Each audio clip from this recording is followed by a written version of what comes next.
You're in a crowded train station. Someone collapses 10 feet away from you. You look around, 20 other people are looking around too. Nobody moves.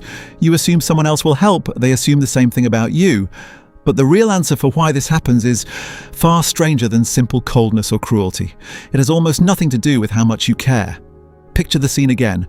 Phones stay in pockets. Eyes flick toward each other instead of toward the person on the ground. A strange kind of paralysis spreads through the crowd. You'd probably help if you were alone. So why does a crowd change everything? In March of 1964, a young woman named Kitty Genovese was attacked outside her apartment building in Queens, New York.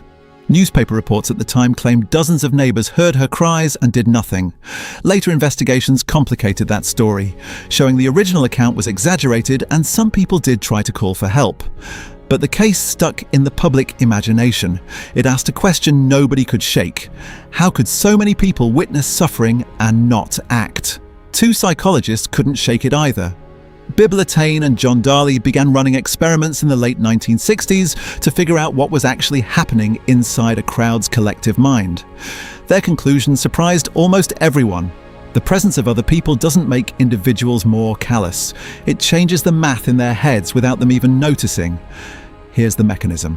When you're the only witness to an emergency, the responsibility lands entirely on you. There's nowhere for it to go. But add more witnesses and something quietly shifts. The responsibility doesn't disappear.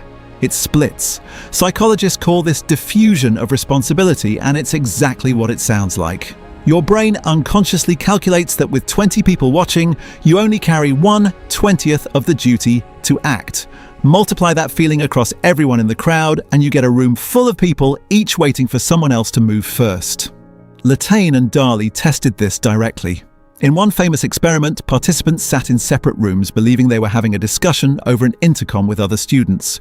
Partway through, one student appeared to have a seizure, choking and calling for help. The actual number of other people in the conversation was the only variable. When participants believed they were the only one who could hear the emergency, 85% of them left the room to get help, and fast. When participants believed 4 other people could also hear it, that number dropped to 31%. Same emergency, same sounds of distress, wildly different outcomes, all because of an invisible calculation about who else might step in. There's a second force working alongside diffusion of responsibility, and it's just as sneaky. It's called social referencing, and your ancestors needed it to survive. For most of human history, reading the group was a survival skill. If everyone around you suddenly froze and stared at the tree line, you froze too, because their fear was useful information about a threat you couldn't yet see yourself. That instinct never left.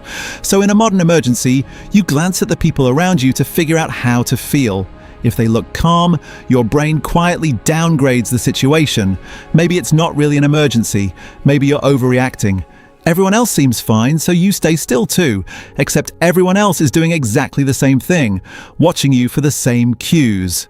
The crowd becomes a mirror reflecting uncertainty back and forth, with nobody willing to be the first to break the calm. This is sometimes called pluralistic ignorance, and it explains something that feels almost absurd once you see it clearly.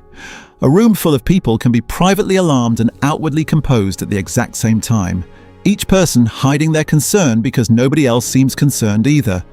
Does any of this mean people in crowds are simply bad? Not even close. In 1973, psychologists John Darley and Daniel Batson ran a study at Princeton Theological Seminary that drives this home. Seminary students training to become religious leaders were asked to walk across campus to give a talk. Along the way, an actor lay slumped in a doorway, clearly in distress. The students weren't cold or indifferent people.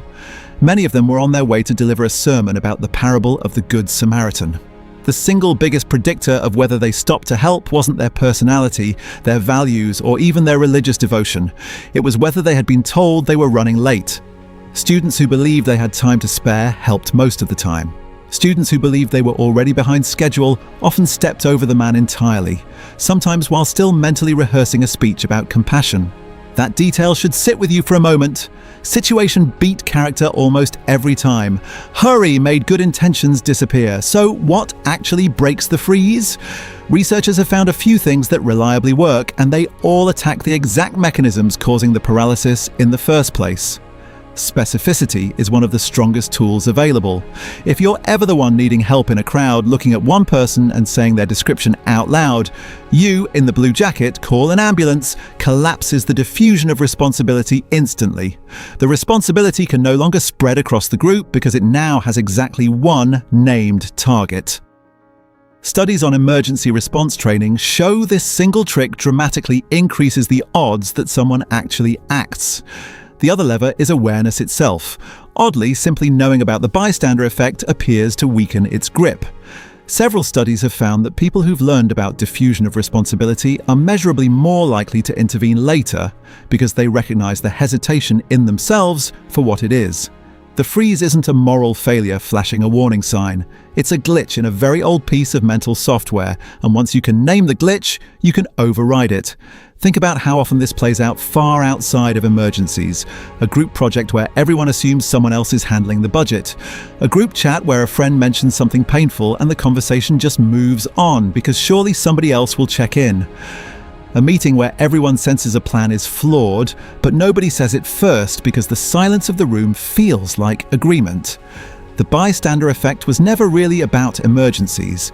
It was about what happens to individual responsibility the moment it enters a group. Your ancestors built their entire social world around reading the crowd because the crowd usually knew something useful. For tens of thousands of years, that instinct kept people alive. It just wasn't built for a species that now spends its days surrounded by hundreds of strangers in train stations, comment sections, and group chats, all silently waiting to see what everyone else will do first. The wiring is ancient. The crowds it now has to navigate are not. So next time you're standing in a crowd and something feels wrong and you notice yourself glancing sideways instead of stepping forward, remember what's actually happening underneath that hesitation. It isn't indifference. It's an ancient survival circuit, miscalibrated for a world of strangers, quietly convincing you that someone else has already got this. You're in a crowded train station. Someone collapses 10 feet away from you. This time you already know exactly why everyone else is waiting too. If this was useful, like this video and subscribe to the channel. There's a lot more about why your brain does what it does. And you'll want to see it before you scroll past it, like everyone else just did.